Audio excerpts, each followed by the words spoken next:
Hey, this is Minute Book Reports, and in this video, I want to talk about how I think schools are making kids hate reading. And I just sort of want to set up this premise on this idea that I feel like there's a time where kids, they like reading. Like as they're growing up, I feel like there's a huge book market. I feel like kids like books. They like to hold them, they like to turn the pages, they like to see the pictures.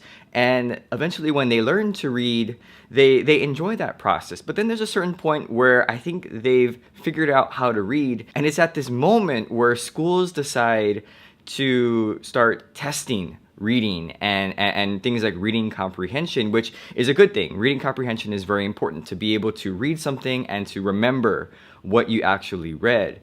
But I think it's at this point where kids are turned away, where reading is looked at as a punishment rather than something to do for fun. Now, this doesn't apply to all kids because some kids do like to read, but I can just speak from my experience and what I think the general experience is for most students. So there seems to be a time where you're learning how to read, and that seems to be something very exciting, where as you learn words, you learn spelling, you feel like you're leveling up, you're gaining certain skills to become an adult, to become a grown-up, to become a better student.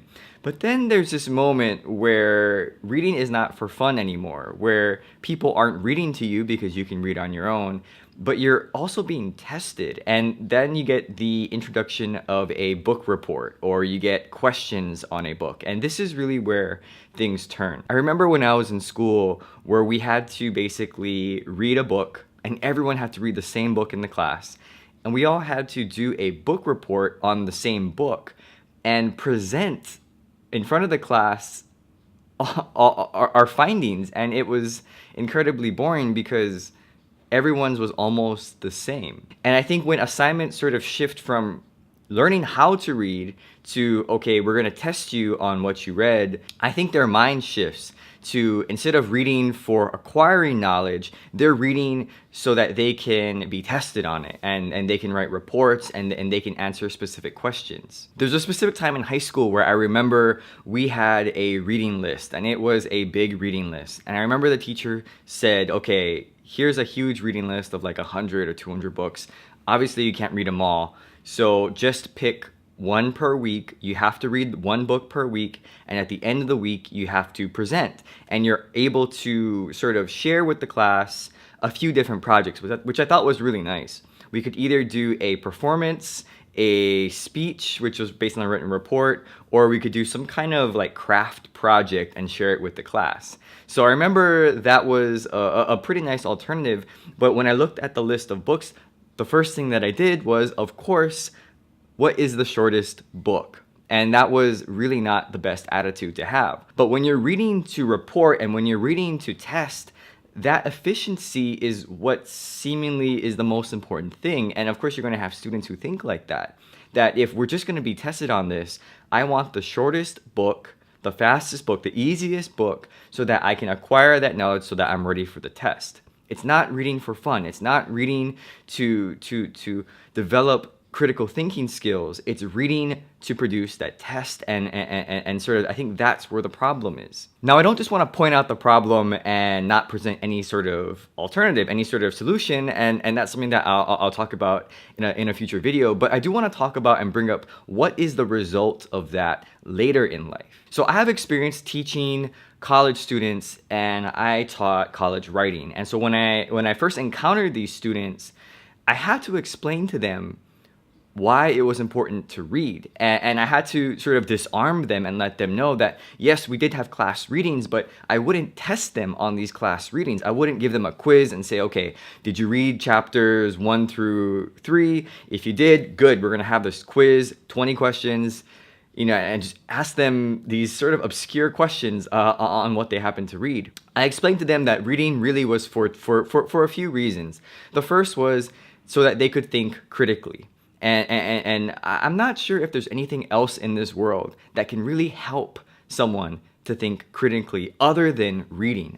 Being forced to create and to use your imagination when you're presented with an image, when you're presented with words, to create an image in your mind. I'm not sure that there's anything better than reading to sort of develop those skills, to develop that frame of mind. And I think that critical thinking is so important. And some people thought, well, why do I need to develop critical thinking about something that I don't necessarily care about? And I always thought it was strange that when it came to reading, my students sometimes could not think critically beyond just surface level things. So I'd ask them, oh, so what do you think about this story? What do you think about this text?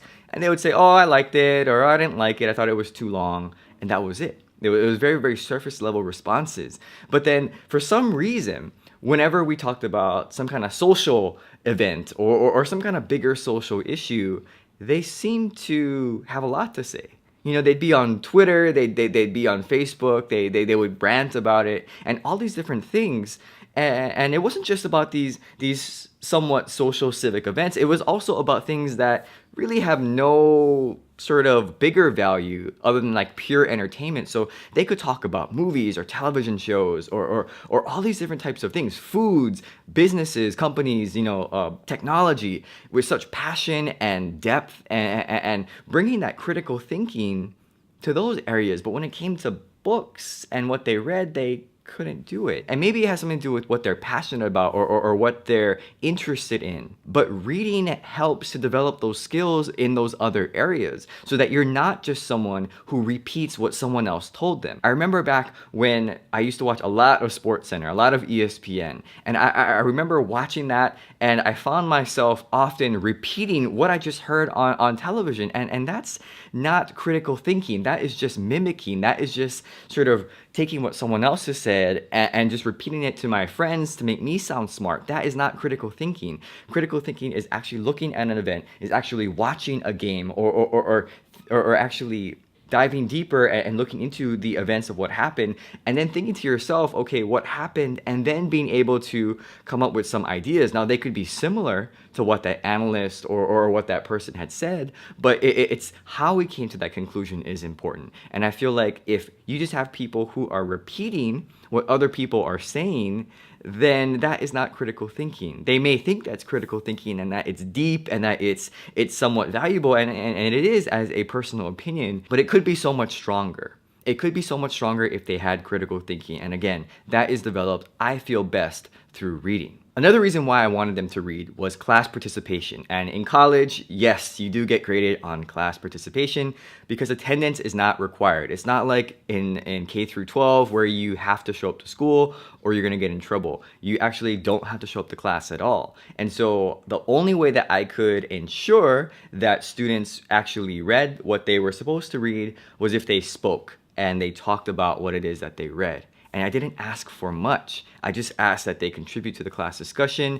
And I know some people are very quiet. I'm a very quiet person when it comes to a class discussion. So what I said was, if you are uncomfortable speaking in front of the class, that's fine. Please send me an email. Just a quick paragraph about what you thought about this thing, that we read, about the things that we talked about in class. Send me that so that I know that you're at least doing the reading, that you're at least participating. Because again, I didn't have questions. I didn't ask them, okay, so what was the name of the author? What was the name of the main character in that story? None of that. It was purely to read for their benefit. But I needed a way to at least make sure that they were there. But really the most important reason why I explained to them why they needed to read was because reading helps with their writing, and it was a writing class. It wasn't a how to read class. I wasn't teaching them how to read. It was how to write. And to me, the best way to write is to read. It helps to fill your brain with words, with text, so that you can actually spew out words. And some of them may not be as elegant, but you'll at least build that up. It's to me, it's like a filmmaker who decides, I don't want to watch movies. I'm good. I don't need to watch movies. I can just produce films. Or a musician who says, you know what? I don't need to listen to music. I can just produce music. And maybe there are people that are like that, who are that gifted, where they don't actually have to absorb anything in the thing that they're trying to create. But I think for most people, they actually have to watch. They actually have to take in. And for writers, the only way you can do that is to read. But I really think that reading breaks down in schools. And I wish that there was a better way to allow kids to continue to read without testing them so much, without making it so that we're training their minds from here's how to read. We want to teach you how to read, which is a good thing. And then there comes this point where, okay, we know that you can read now. now we're going to start testing you.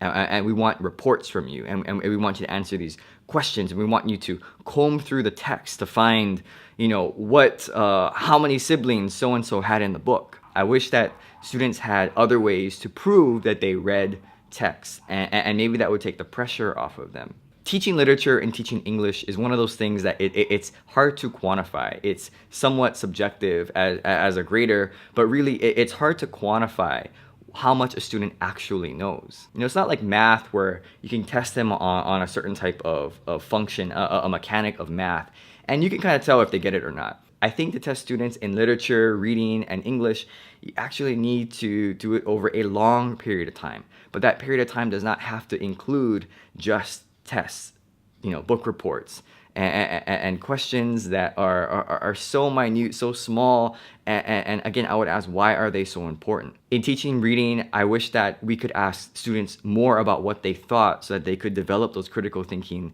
sort of mechanics in their brains, so that when they move to the real world that they're prepared, that when they move on to college that they're prepared, and when they move on to their jobs that they're prepared to think critically, to be able to read something, think about it, and then figure out what to do from there instead of having to be told what to think. By the way, this isn't a criticism on any one department of education or teachers in general. This is just a system that we currently have, and I don't understand, because I've seen the results of what happens when students go through this program, where they love reading in the beginning and then it changes and then they don't love reading anymore. They don't want to read anymore because reading is considered a punishment. Even for myself, if I didn't have that 1 year where I decided I'm going to go back to read as an adult, I probably wouldn't be reading. I probably wouldn't be doing this YouTube channel. But I found that I love to read, and the reason why I love to read is because I want to think critically about it. I want to express my thoughts on whatever it is that I read, and that's part of what this YouTube channel is about. But how will students ever figure that out if they don't love reading? And that love for reading doesn't continue on as they continue to grow up. It seems like the more that we try to test kids on reading, the further we're pushing them away from actually loving reading for fun. And reading is one of those things that I think is so important, that I think that adults should do for the rest of their lives. Just like physical activity, it's one of those things where no one can do it for you. You have to go out there and do it yourself.